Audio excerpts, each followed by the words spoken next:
The Indian Prime Minister Narendra Modi arrived for the 22nd summit of the Shanghai Cooperation Organization at Samarkand in Uzbekistan. India, the only democracy with friendly relations with almost all countries in the world, is the odd one in this grouping.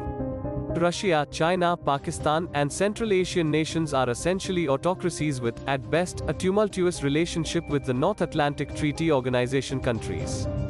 Two of India's arch-rivals, Pakistan and China, are also permanent members of the SCO. India will assume the mantle of the rotating chair of the SCO in the upcoming year. The Indian media sensationalized the visit across political lines. The left-leaning press wanted Modi to meet with the Pakistan Prime Minister and the Chinese Premier without rhyme or reason. Congress, the leading national opposition party, criticized Modi over a photo released by the organization showing India and Pakistan far away from each other and to the side. The claim was that there was no respect for India, and Modi was the cause for this. Media personnel perceived as close to the party, and many serving and retired diplomats clarified that the organization's protocol required newer members to be on the side. Despite this shameful display of ignorance of diplomacy and relying on politics as a mechanism to corner the government, other opposition parties criticized Modi for not raising bilateral issues. Again, independent analysts and serving and retired diplomats had to remind them of the difference between bilateral and multilateral forums and issues. Despite these politically motivated distractions, Modi's visit to the SCO was very fruitful. The highlight was a meeting with Russian President Vladimir Putin. Modi gently encouraged Russian President Vladimir Putin to seek diplomatic solutions for Ukraine. Saying that this is not an era for war, Modi implored Putin to eschew the war and ensure food and energy security for the globe through democracy, diplomacy, and dialogue. Putin responded positively to the suggestion. I know about your position on Ukraine conflict. I know about your concerns. We want all of this to end as soon as possible. He pointed out that Kyiv and its Western supporters are encouraging the fighting to continue. Putin conceded that even his no-limits partner China has concerns and questions. This is the first time a friend of Russia has publicly asked that country to stop the war. Both countries espoused an interest in further strengthening the bilateral relationship using the international North-South corridor linking India with Russia through Iran and Central Asia. Putin expressed interest in visa-free travel between the two countries. Turkey, Germany, and India are the top countries whose citizens visit Russia. Despite the ongoing war in neighboring Ukraine, 13,000 Indians traveled to Moscow in the first half of 2022. Russia anticipates that Indian tourist numbers will return to pre-COVID levels by the end of 2023. With many countries disinviting Russians as tourists, Moscow has asked their citizens to vacation in friendly countries like India. Completely ignoring the bonhomie between the two leaders and the public expression of friendship, the anti-Russian Western media exploited these comments to castigate and lampoon Putin. Modi also met with the host and current chair of SCO, Uzbekistan President Shavkat Mirziyoyev. India and Uzbekistan share common perspectives on several security issues, including terrorism, transnational organized crime, and illegal trafficking and smuggling. The main focus of engagement is for New Delhi to provide training and capacity-building assistance to Uzbek security agencies.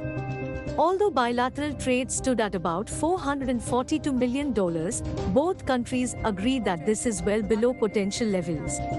India exports pharmaceutical products, mechanical equipment, vehicle parts, services, optical instruments, and equipment. India imports fruit and vegetable products, services, fertilizers, juice products and extracts, and lubricants. Modi had his first face-to-face bilateral meeting with the President of the Islamic Republic of Iran, Ebrahim Raisi, since he had come to power. They reviewed and expressed a desire to strengthen the bilateral relationship. The two spent time studying the progress of the Shahid Baheshti terminal at the Chab Bahar port. The project, funded mainly by New Delhi but in partnership with Iran and Afghanistan, underscores the importance of bilateral cooperation and regional connectivity. The two discussed international and regional developments, including Afghanistan. Modi reiterated India's priorities in providing humanitarian assistance to the people of Afghanistan. He stressed the need for a representative and inclusive political dispensation in that war-torn nation to bring peace, stability, and security. Raisi briefed Modi on the Joint Comprehensive Plan of Action negotiations on his country's nuclear program. Highlighting historical and civilizational links with Iran, Modi invited Raisi to India at his earliest convenience to strengthen people-to-people contacts. Modi met with Turkish President Tayyip Erdogan, and Modi's office issued a brief and vague summary of the meeting. The two leaders discussed ways to deepen bilateral cooperation in diverse sectors. Ankara has been actively working against India in several forums, including the Organization of Islamic Countries and the United Nations. It voted against New Delhi in various bodies, parroted Islamabad's line on Kashmir, and even financed separatist forces in India. Ankara is in a power tussle with Riyadh on the prominence of the Muslim world. It uses New Delhi as an easy target to demonstrate its Islamic credentials. New Delhi downgraded its relations with Ankara, and the bilateral meeting, though anticipated, was still a surprise. Despite a lack of diplomatic engagement, bilateral trade continues to grow. Shockingly, one Indian public sector utility even issued a multi-billion defense contract to a not-so-friendly Turkey. Press reports speculate that the two countries have buried the past and are looking to a more complementary relationship. Calling Putin an old friend, Chinese Premier Xi Jinping supported Russia publicly and promised to work with Putin to inject stability and positive energy to a world in chaos. Beijing said it continued to support Russia against the West even as it privately expressed concerns about the duration of the conflict in Ukraine. Significantly, Modi completely ignored Jinping and Pakistan Prime Minister Shehbaz Sharif. There were no smiles, nods, handshakes, or pull signs. Even though Modi stood next to Jinping in one photo opportunity, the body language was stiff and cold. It reiterated Indian External Affairs Minister S. Jaishankar's earlier assertion that the peace at the border determines the strength of the bilateral relationship. Clearly, New Delhi is not looking to reset its ties with Beijing or Islamabad in a hurry.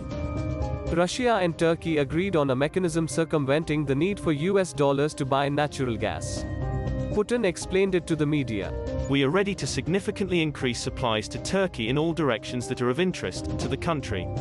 Our agreement on natural gas supplies of Russian origin to Turkey with the payment of 25% of these supplies in Russian rubles will start working in the nearest future. Raisi slammed the USA for imposing fresh sanctions on his country. Last week, Washington slapped sanctions on an Iranian company which sold drones to Moscow. He said such actions would impede ongoing dialogue on Tehran's nuclear weapons program.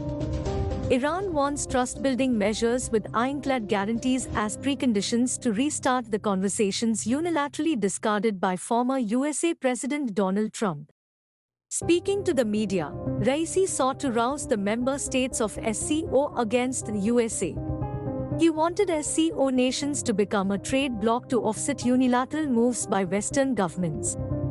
Belarus and Iran were admitted to the SCO as permanent members by prevailing countries India, China, Kazakhstan, Kyrgyzstan, Pakistan, Russia, Tajikistan and Uzbekistan.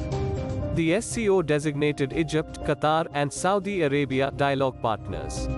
As the incumbent chair of the SCO, India indicated its plan to initiate a working group on traditional medicines.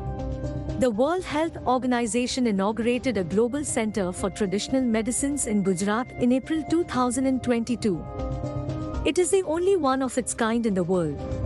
Uzbekistan played the perfect host, going to extraordinary levels to ensure a successful 22nd summit. It formally handed the chair to India to host the 23rd summit in New Delhi next year.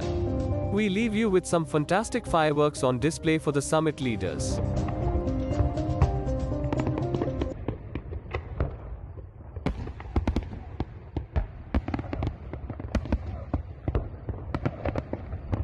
If you like this content, please press the like button and share it with your family and friends. Please consider subscribing to this channel. It is free. Press the bell icon to receive notifications about new content.